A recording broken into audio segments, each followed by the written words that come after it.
Groceries up, rent up, gas up, everything up, except your paycheck. If that sentence just hit your chest a little, you are not alone, and you are not the first. In 1971, American families were watching prices climb so fast that last month's budget was already useless by the time next month arrived. The government was panicking. Banks were pushing a brand new solution, a small plastic card that promised to make the pain disappear. Most families took the card.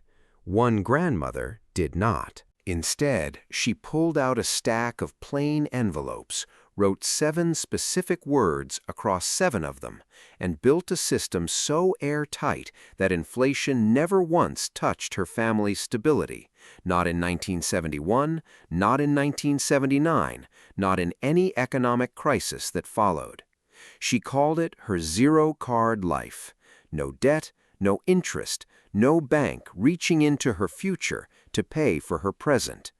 What she built in that kitchen over 50 years ago is sitting right here, completely intact, ready to work in 2026.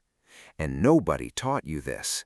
There is a reason for that. Here is something that will reframe everything you think about your current financial stress.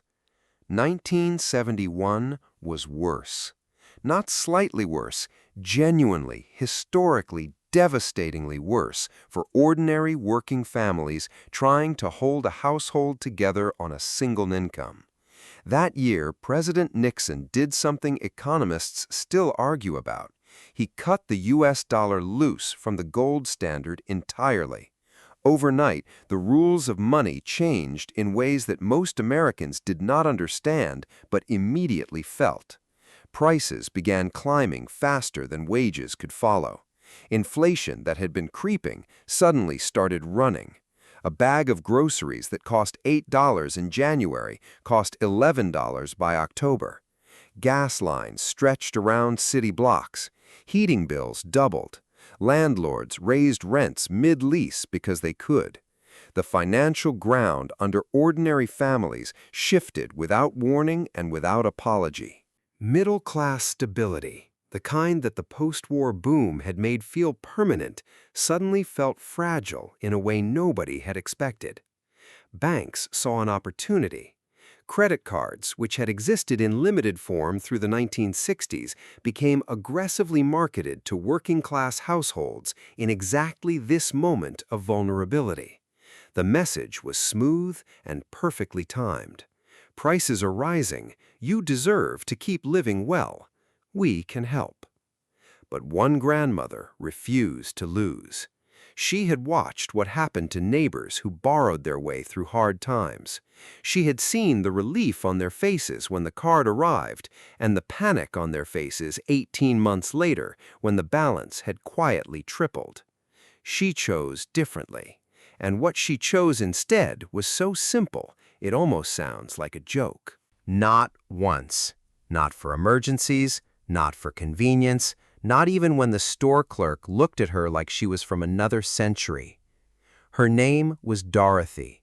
Her granddaughter, now in her 50s, shared her story in a regional financial literacy blog in 2019, and the details are specific enough to be genuinely useful rather than merely inspiring. Dorothy was 44 years old in 1971. Her husband Raymond worked at a printing company.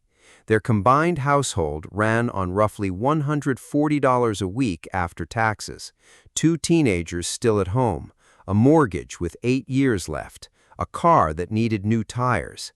Every financial pressure that exists today existed in that house, scaled to $1971. And Dorothy's response to all of it was a philosophy so clean it fit on an index card.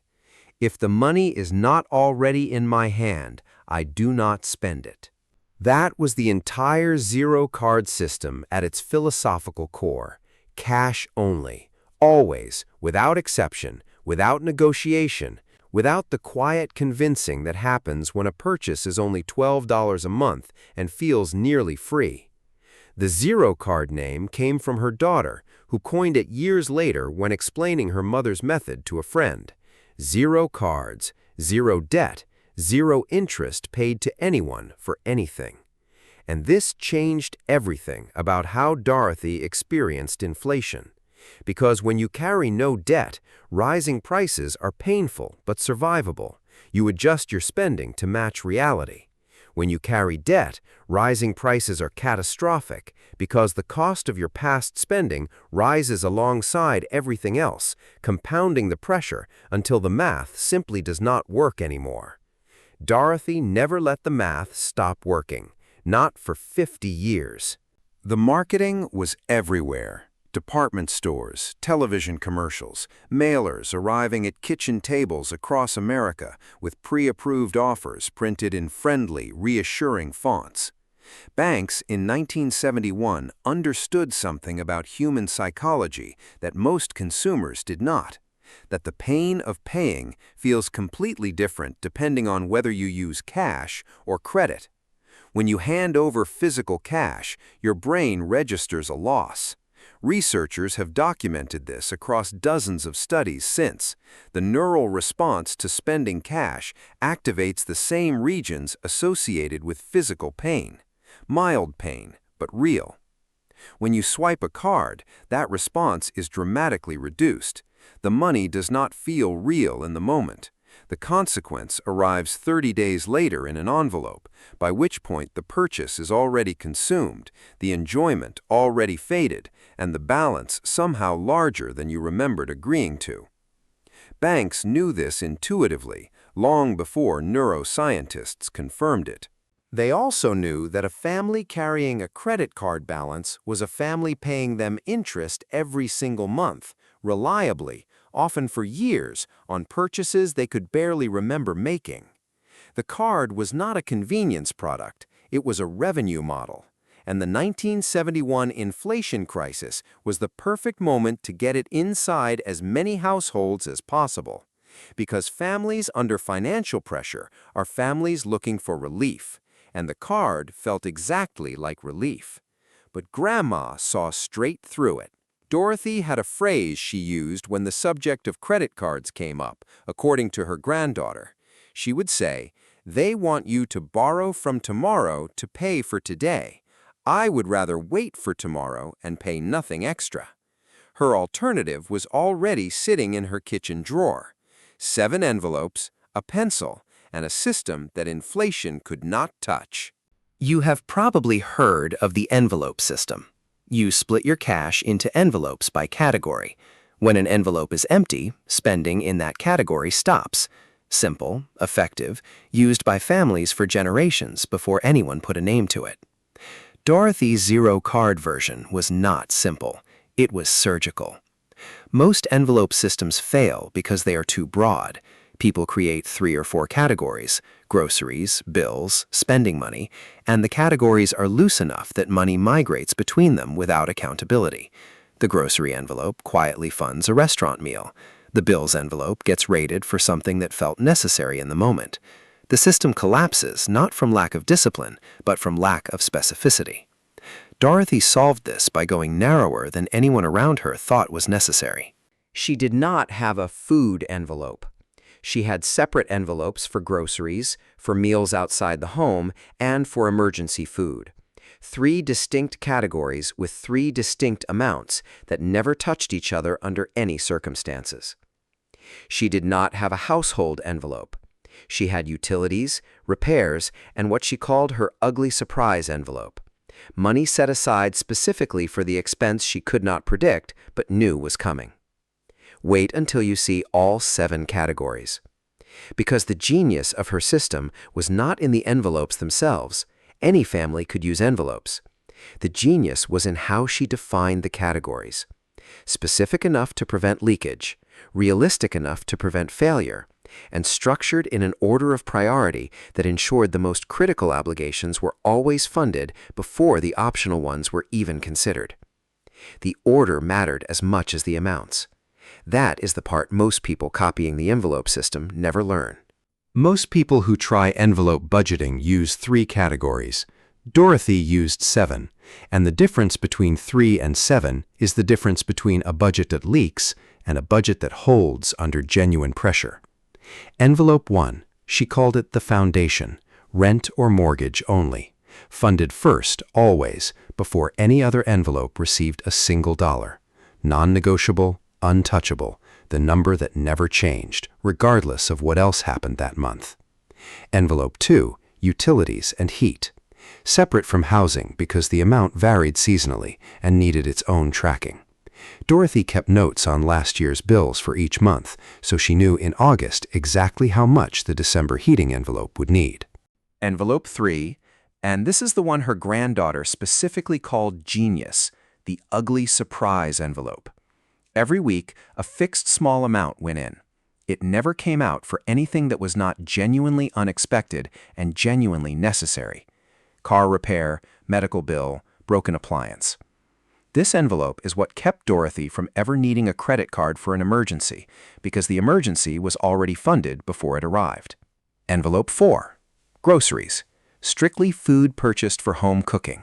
Not paper towels, not cleaning supplies, not snacks grabbed at the checkout. Food, specifically. Envelope 5. Household consumables. Everything that supported the house but was not food. Cleaning supplies, toiletries, small household items. Envelope 6. Transportation. Gas, maintenance, registration, everything the car needed to function. Envelope 7. Living. Everything else. A deliberately small envelope that funded modest entertainment, personal items, and the small daily pleasures that make frugality sustainable rather than punishing. Category 3 is the one that saved her family twice. She never once went over budget. Not in 50 years of using this system. That claim sounds impossible until you understand what Dorothy did on the last Sunday of every month that most people running any kind of budget never do. She reconciled. Every envelope came off the shelf. Every remaining amount got counted and written down. Every category that had money left received a note explaining why. Did she spend less because prices dropped, because she found a better option, or because she simply had not needed everything she budgeted for? Every category that ran close to empty received a different note. What drove the spending, whether the amount needed adjusting for next month, whether a behavior had changed, or just a price. This was not accounting. It was a conversation Dorothy had with her own financial reality once a month, in writing, with complete honesty. The reconciliation took about 45 minutes. It produced two things that no bank statement ever could. First, it produced next month's budget, not copied from this month, but adjusted based on what this month actually revealed. Prices that had risen got acknowledged, and the envelope amount increased. Categories that consistently had money left got slightly reduced so that that money could strengthen the ugly surprise envelope instead of sitting idle. Second, it produced a running record of Dorothy's household economy across months and years, a document that showed her exactly how inflation was moving through specific categories of her life, which gave her lead time to adjust before a price increase became a crisis. She never went over budget because she never ignored what the previous month had told her. The envelope was not just a spending limit, it was a monthly report from reality, and Dorothy read every word. Everything that made Dorothy's system work in 1971 makes it work harder in 2026. The inflation pressure is real. The credit card marketing is louder than ever. The buy now, pay later options are embedded in every checkout page. The psychological distance between spending and consequence has never been wider. The zero card method is the exact counterweight to all of it. Starting today requires almost nothing. 7 envelopes or 7 labeled digital accounts. The structure works either way, though physical cash envelopes still produce stronger behavioral results for most people in the first 90 days. The tactile experience of handling cash, feeling it move between categories, watching an envelope thin, that physical feedback is worth more than any app notification. Digital envelopes through a bank sub-account feature work for people whose lives are fully digital. The non-negotiable rule is the same regardless of format. When the category is empty, spending in that category stops. No transfers from other categories, no card to bridge the gap. Empty means done.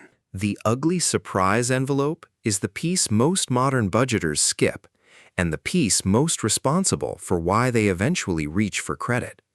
Build it first. Fund it consistently. Treat it as the most important category in your system, because the emergency that breaks a budget without one is not a question of whether it comes, only when. Dorothy beat inflation not by earning more, not by investing cleverly, not by having advantages that ordinary families today do not have. She beat it by knowing exactly where every dollar was every day, before inflation had a chance to find it first. If Dorothy's 7 envelopes just made you rethink what your current budget is actually missing, that feeling is worth acting on today, not next month. Here is your challenge: 0 card for 30 days. Cash in envelopes or digital equivalents, 7 categories minimum, ugly surprise envelope funded first. Come back after 30 days and tell me which category surprised you most. Drop a comment right now with the one envelope category you know is currently bleeding money in your household. I read every comment and I will personally respond to the first 50. If your parents or grandparents used a cash-only system in the 1970s, share their story below. These methods deserve to be remembered, and the people who built them deserve to be heard. Hit subscribe because next week we go inside the exact grocery strategy Dorothy used to cut food costs by 40% during the worst inflation month of 1974 without cutting a single meal. Like this video if Dorothy's story gave you something real today. Every like puts this in front of one more family that needs it. The envelopes are waiting. The card stays in the drawer. Start today.